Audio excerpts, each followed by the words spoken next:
తలకొండపల్లి మండల కేంద్రంలో Uppala charitable trust ద్వారా ఉప్పల ఆశ్రమ పాఠశాల, ఉప్పల ఆశ్రమ కళాశాలను ఈరోజు ప్రారంభోత్సవం చేసుకున్నాం. చాలామంది పెద్దలు, చాలామంది మేధావులు, చాలామంది నాయకులు, అభిమానులు అనేక మంది ఇచ్చేయడం జరిగింది. కొన్ని వేల మంది ఈరోజు ఈ కార్యక్రమాన్ని ఆశీర్వదించడం జరిగింది. అందరికీ పేరు పేరున ధన్యవాదాలు తెలియజేస్తున్నా. మీడియా మిత్రుల ద్వారా నేను మళ్ళొక్కసారి తెలియజేస్తున్నా, కల్వకుర్తి నియోజకవర్గంలో, పరిసర ప్రాంతాలలో, తెలంగాణ రాష్ట్రంలో, అదర్ కాన్స్టిట్యున్సీ, అదర్ డిస్ట్రిక్ట్లలో పేరెంట్లెస్ పిల్లలు ఎవరున్నా వాళ్ళని పంపించాలని కోరుతున్నాం. అదేవిధంగా కల్వకుర్తి నియోజకవర్గానికి సంబంధించి తల్లిదండ్రులు లేని పిల్లలు, సింగిల్ పేరెంట్ ఉన్న పిల్లలు, పేదరికంలో ఉన్న పిల్లల్ని తీసుకోవడం జరిగింది. ఇప్పటికీ ఒక 300 మంది అడ్మిషన్స్ అయినాయి. ఇంకా కూడా 100 సీట్ల వరకు మనకు బ్యాలెన్స్ ఉంది. ఇది కేవలం పేదరిక నిర్మూలన, ఆ దేవుడు రాసిన రాత, ఆ పేదరికంలో, ఆ పేద కుటుంబాల తల్లిలో ఆ బిడ్డను పుట్టించిన పాపానికి, ఆ బిడ్డ ఈరోజు సమాజంలో అనుభవిస్తున్న కులాలు మతాల పేరున అనుభవిస్తున్న బాధ, ఆ భావోజ్వాలం, గ్రామాలలో గౌరవం పొందలేకపోతున్న మార్గాలు చూసి, ఆ మార్గాలలో ఉన్న పేద పిల్లల్ని, ఆ బాధలో ఉన్న పేద విద్యార్థుల్ని, ఆ పేదరికంలో పుట్టిన ఆ దేవుడు రాసిన రాతను కేవలం విద్య ఒక్కటే మార్చగలుగుతుంది, గౌరవాన్ని ఇవ్వగలుగుతుంది. ఒక ఉద్యోగాన్నో వృత్తినో ఎంచుకోవడానికి, ఒక సంఘాన్ని సంస్కారాన్ని తీసుకుపోవడానికి ఈరోజు మార్గం అవుతుందనే సంకల్పంతో పేదవాళ్లకు అంకితం చేయాలనే ఆలోచనతోటే ఈ యొక్క ఉప్పల ఆశ్రమ పాఠశాలను ఏర్పాటు చేసినాం. ఖచ్చితంగా ఇది మా కుటుంబం ట్రస్టు. డెఫినెట్గా మా ఉప్పల వంశం అభివృద్ధిలో ఉన్నన్ని రోజులు, ఈ భూమి మీద మా వంశం ఉన్నన్ని రోజులు దీన్ని నిలబెడతాం. ఆ విధంగా ఈరోజు ఈ కార్యక్రమాన్ని శ్రీకారం చుట్టినాం. చాలామంది ఇప్పుడే పెద్దలు ఆర్ఎస్ బ్రదర్స్, రాజమౌళన్న గారు, south India shopping mall, honour project వాళ్ళు ఇప్పుడే వాళ్ళు 1 కోటి రూపాయలు పర్మనెంట్ డిపాజిట్ కొరకు మాకు ఈరోజు ఈ ఆశ్రమం నడవడానికి ఒక 10-12 కోట్ల రూపాయలు పర్మనెంట్గా డిపాజిట్ కావాలనే ఆలోచన చేసినాం. నిర్మాణం అంతా మేము ట్రస్ట్తో చేసినాం. మా ఒక్క కుటుంబం సంపాదించిన డబ్బుతోటే చేసినాం. 10 కోట్ల రూపాయలు వెచ్చించినాం. ఇంకా 10-12 కోట్ల రూపాయలు బ్యాంకు డిపాజిట్ని కోరుతున్నాం. ఆ డిపాజిట్ ఎక్కడ కూడా ఎవరం వాడుకోం. దానికి వచ్చిన వడ్డీనే ఇక్కడ ఉన్న ఫ్యాకల్టీకి కానీ, ఇక్కడ ఉన్న పిల్లల భోజనాలకు కానీ వాడాలనే ఆలోచన చేసినాం.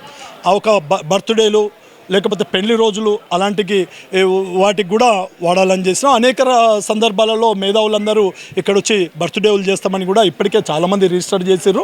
హైదరాబాద్లో ఈరోజు నేను కన్స్ట్రక్షన్ రంగంలో ఉన్న ఒక వైశ్యుడిగా ఉన్న, ఒక కోమటోడిగా పుట్టిన, ఒక పేదరికంలో ఈ గ్రామంలో పుట్టినాం. ఈ గ్రామంలో ఉన్న జనాలు నాకు మనోధైర్యాన్ని ఇచ్చారు, ఈ స్థాయికి ఎదగడానికి అవకాశాన్ని ఇచ్చారు. వాళ్ళందరి కృషితోటి, వాళ్ళందరి ఆశీర్వాదంతో నేను ఈరోజు ఈ విధంగా ఎదిగిన, ఈ గడ్డపైన సహాయం చేసి చచ్చిపోవాలనే ఆలోచనతోటే ఈ సంకల్పాన్ని తీసుకున్నామని చెప్పి తెలియజేస్తున్నాను.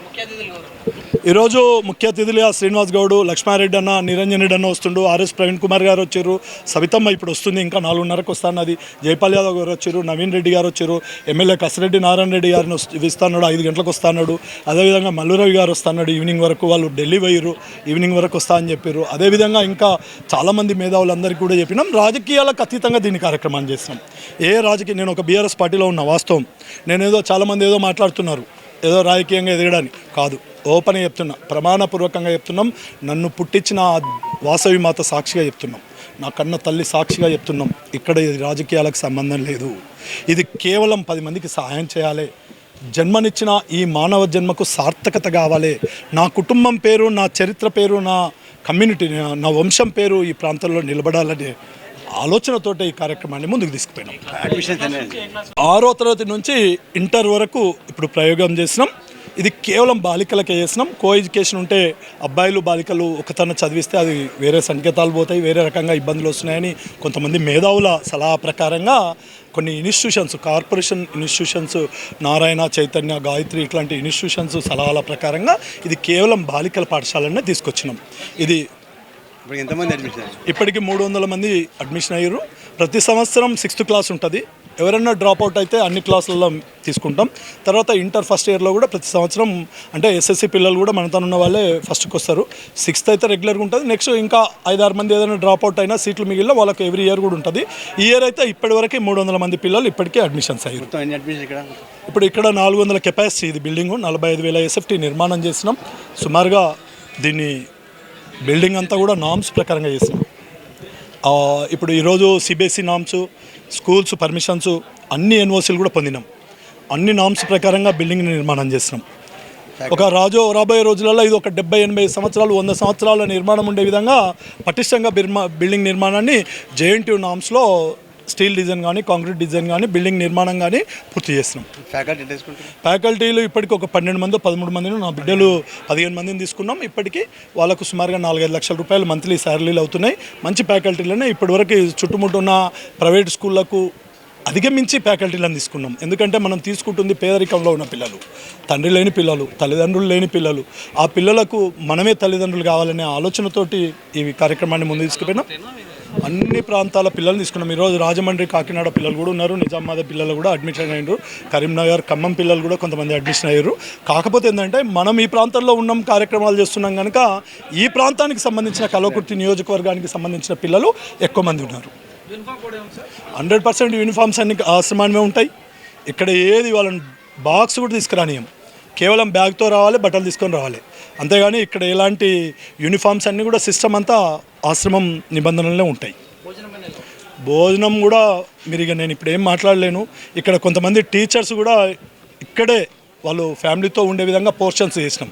ఫ్లోర్కి ఒక పోర్షన్ మీరు చూసి ఉంటారు, బిల్డింగ్ కూడా ఫ్లోర్కి ఒక పోర్షను టీచర్ నివాసం ఉండే విధంగా చేసినాం, అంటే కుటుంబాల నివాసం ఉండే విధంగా చేసినాం.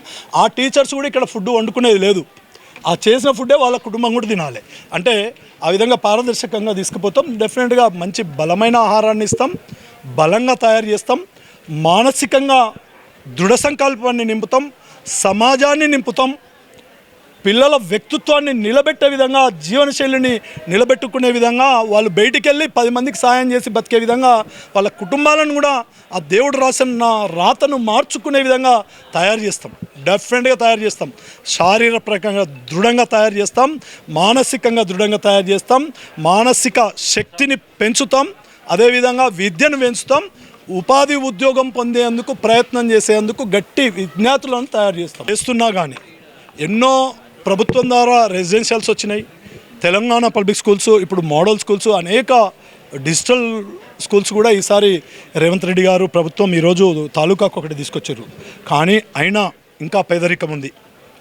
అవన్నీ కూడా అనేక రకాల బాధలతో విద్యార్థులు అనుభవిస్తున్న బాధను చూసినాం. మన వంతుగా అందరు చేస్తున్నారు, ప్రభుత్వాలు కూడా చాలా చేస్తున్నాయి. ఆ ప్రభుత్వాలకు ధీటుగా మనకు పేరుండాలి, మనం కూడా చేయాలనే సంకల్పాన్ని తీసుకున్నాం. అంటే ఎవరో చేస్తలేరనే దానికి సంకల్పానికి కాదు, ఇది అందరు చేస్తున్నారు, మనం కూడా భాగంగా ఉండాలనే ఆలోచనతోటే ఈ కార్యక్రమాన్ని చేసినాం.